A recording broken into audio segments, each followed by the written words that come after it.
everyone. Thank you for having us. I'm excited to be here next to Sherrese and Bret today because this has been a very fast-growing business from where I've been sitting. But before we even kind of talk through the intricacies of the business, I think it's kind of worth taking a big step back and talking about how we got here, because Sherrese, for example, has really been a pioneer starting this whole business of music royalties, buying them and turning them into an asset class back since 2016, back when you were at Morgan Stanley. So how have you gotten to where you are now? What is this business? Yeah, so thankful to be here. Thank you to Salt for having me.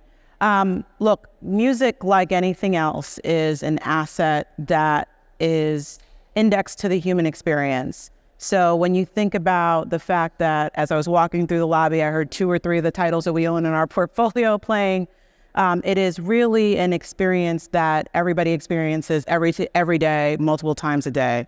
The asset class has become very institutionalized over the last kind of half a decade to a decade or so, given the fact that, one, it's very underwritable with respect to visibility of cash flows, really treating it like a credit-oriented asset.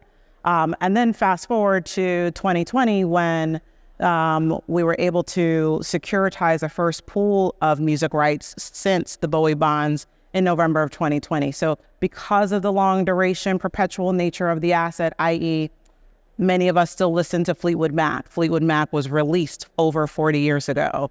That perpetual nature of the asset class really lends itself to long duration, visible cash flows that then allow them to be underwritten. Now, Apollo, where Bret works, is not known over its long history to be investing in other firms, but recently, over the last few years, there have been a couple investments, HarbourView being one of them. This was a $1 billion investment that they were a part of. How did you guys get together? Why were you interested in investing in HarbourView? Yeah.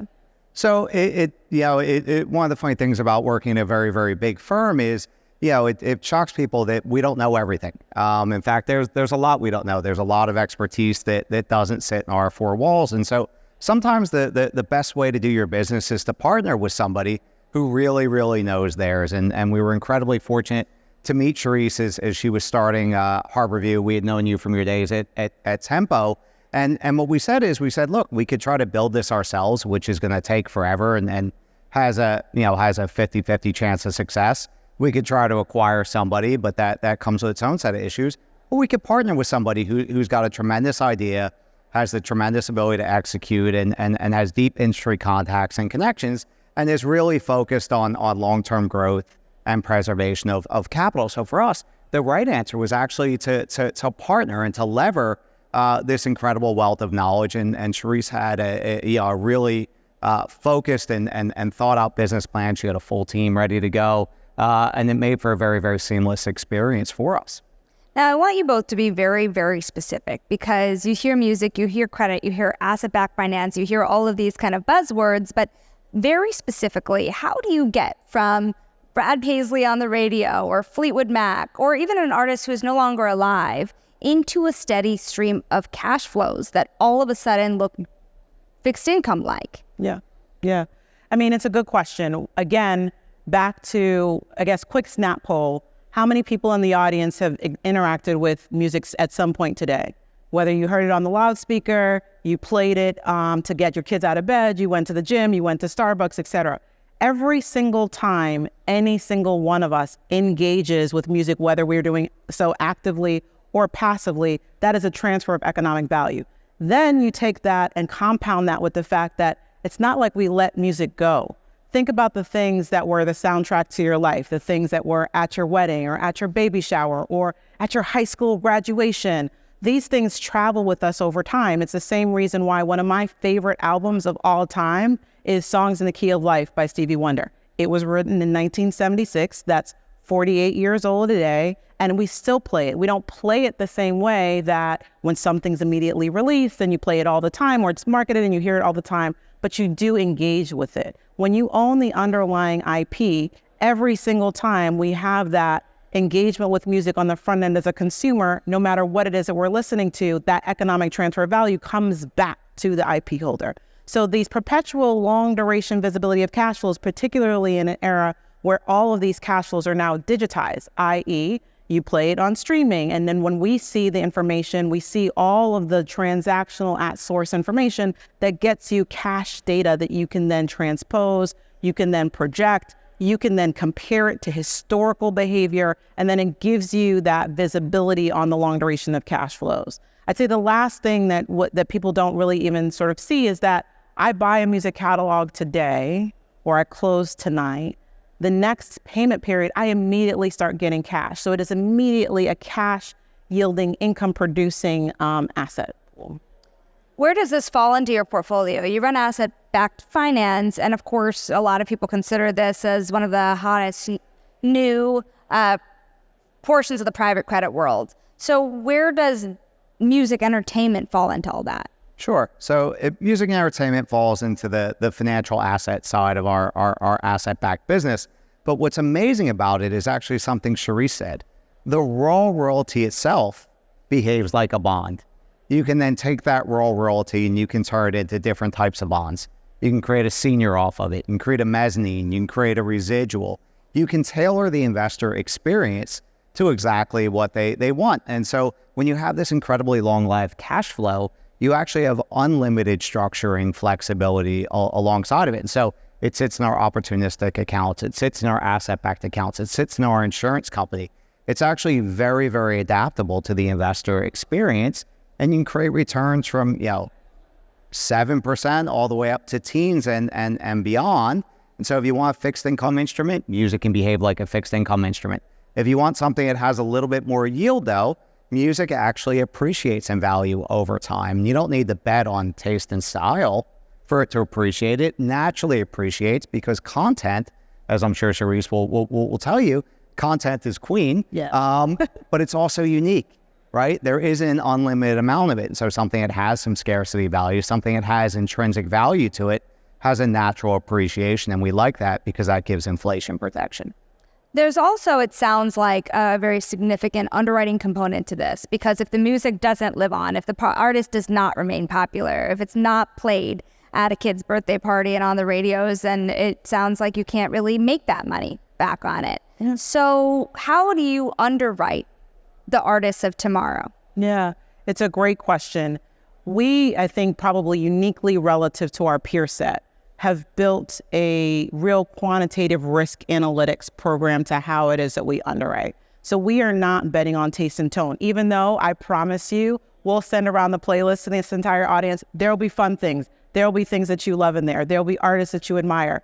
But we buy almost on a name blind basis intentionally, particularly in this environment where, again, we can measure audience engagement by measuring cash flow. We also have built up our own proprietary data tool that has millions and millions of rows of historical information around how things perform so that we can perform quantitative risk analytics around how the future performs as well. So that has been core to our underwriting. It is very differentiated relative to our peers. Some of our peers who are great people tend to have been or come from places where they pick the next great artist, or they have built an artist from a marketing perspective. But at the end of the day, of all this really fun, amazing things that we're buying cash. And so for us, cash underwriting and really credit underwriting is super important. And then to Bret's point around how you think about structuring where you want to sit on the cap stack, we've been able to, structure several different financings. One's obviously with our friends here at Apollo, but others that we've done recently as well. So it allows us to really be thinking through how to optimally finance these cash flows. If you haven't centered portfolio construction in the quantitative risk analytics that you've done, it's going to be impossible for you to figure out how to attach, detach at the right points in time against the risk spectrum, and how to figure out how to cut that risk reward for the investor appetite that you're serving for. So underwriting is fundamental to what we do. Again, we do really fun things. We get to see fun people. I'm not saying it's not fun and sexy, but it is really, at the end of the day, on the other side of the fun is cash. And so that's really what we're underwriting to. Well, the other thing, too, we were talking about, too, because you brought us into the data world, Bret, you really were the one that brought this up, this whole idea of how the industry's changing. Many of you might have seen today, for example, Scarlett Johansson being in a dispute with OpenAI about their use of a voice that sounded too much like hers. Are you guys worried about how AI and other advancements might change the business of music and entertainment? So Yeah, I mean, the short answer is we're perpetually worried about everything in the world, but it is, technological change, disruption is very, very difficult when you're a long-term investor, and we are long-term investors. And so this is an industry that's been through technological change before. Somebody in this audience owned a CD, somebody owned a cassette tape, right? Chances are you don't own those today, and it fundamentally changed the industry. What we're talking about here is we own content, content that is unique, content that somebody created, and content that somebody deserves to be paid for their work. And so, it is our belief, in talking to Sherrese and others out there, it's our belief that technological change can be a positive, right? It can help enhance the artist experience, can help enhance distribution, it can help enhance adoption, but we do need strong protection of copyright out there. We need to make sure that is enforced. And if AI is learning off of copyrighted material, then the labels need to make sure that they're collecting from it. And so rather than viewing everything as an existential threat to life, we should look at it on a balanced basis, right? Is that threat warranted? What are the mitigants to that threat? Most importantly, it actually enhance what we're about to do. And the answer is, we actually think it's more tilted toward the latter than the former. And as we go along the day, there'll be some terrible stories. There'll be very obvious cases of theft. But it's good to remind people in this room that most AI is owned by really, really large companies, right? This isn't a decentralized thing. You don't create large language models by sitting in your basement alone. Large companies want to respect the law just like other businesses, and they're a real target. So we're not worried that this is the existential threat to end all of music, but it is something that needs to be contended with. Sherrese, I know you have a view on this as well. I absolutely do, and I completely agree with Bret. We had not rehearsed this before at all, so it's good that great minds think alike. I do not think that AI is a threat to the underlying copyright for the following reasons. One, entertainment's fun. This is where all new technologies get experimented with. Remember 2 years ago when everybody's hair was on fire on NFTs? Where are those today?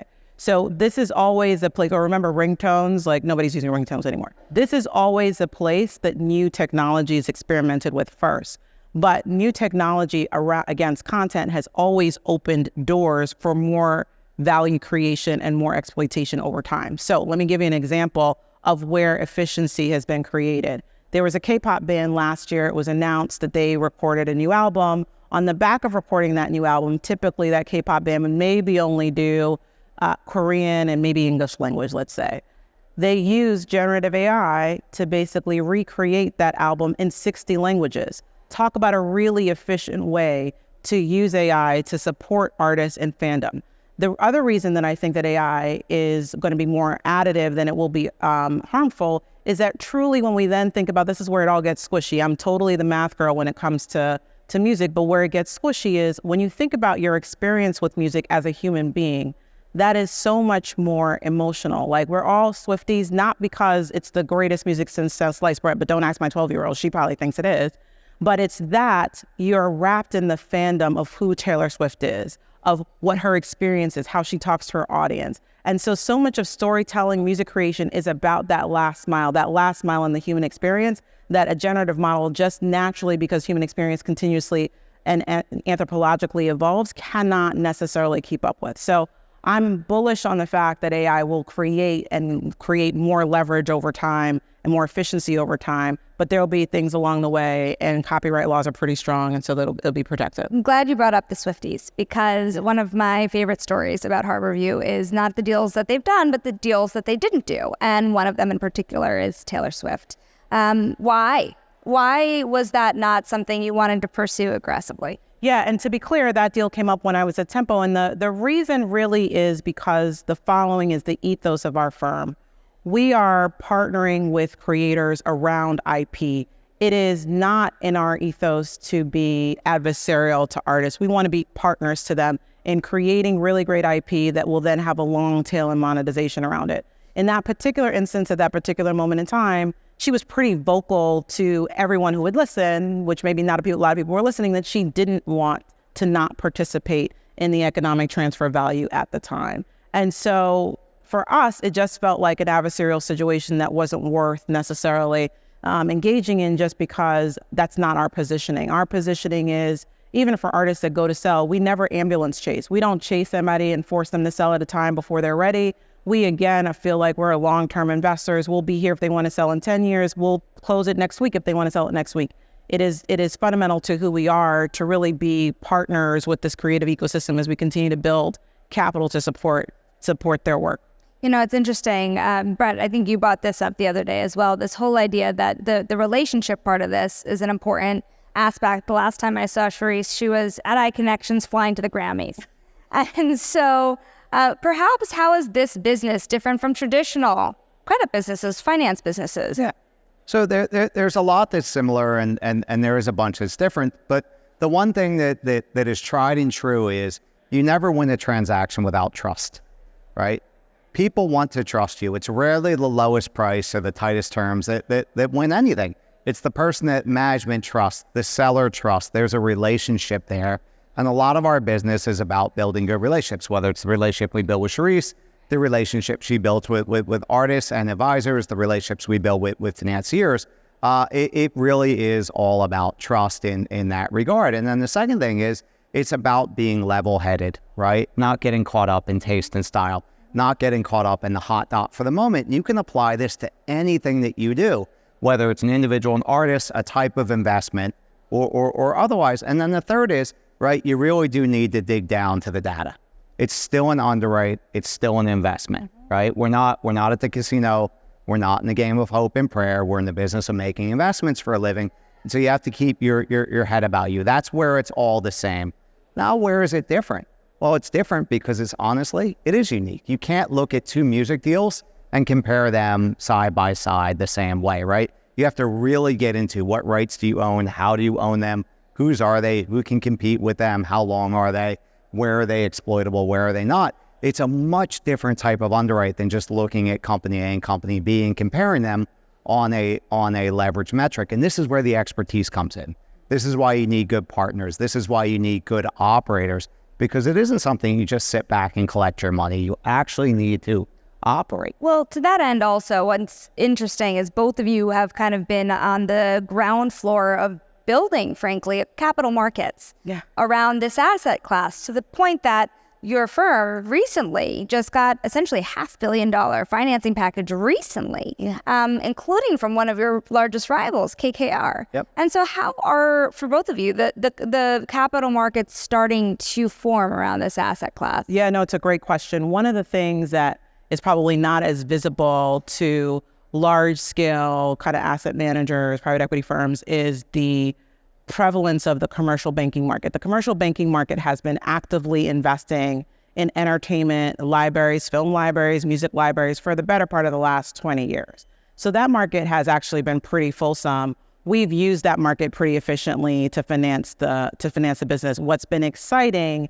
is the introduction of large-scale institutional investors, particularly those like an Apollo that has, a lot of insurance capital around this space who are looking for rated assets. So that intersection has been very interesting. It has allowed for a lot more liquidity for those of us that know what we're doing to basically finance the asset class. So that has been very interesting, and really building it from the ground up does take this expertise, because we've seen deals where there have been other aggregators who've aggregated things, but their perfection of the security interests of the chain of title, of securing and perfecting the cash, was a secondary thought, or actually wasn't even a thought, maybe because, again, that's not their DNA. This is our DNA. So that is, I think, really important and very exciting about the capital markets. It's super exciting. I mean, look, one of the things that I think is a good focus point for the world is private assets basically are anything that used to sit on the balance sheet of the bank, right? The banks are smart.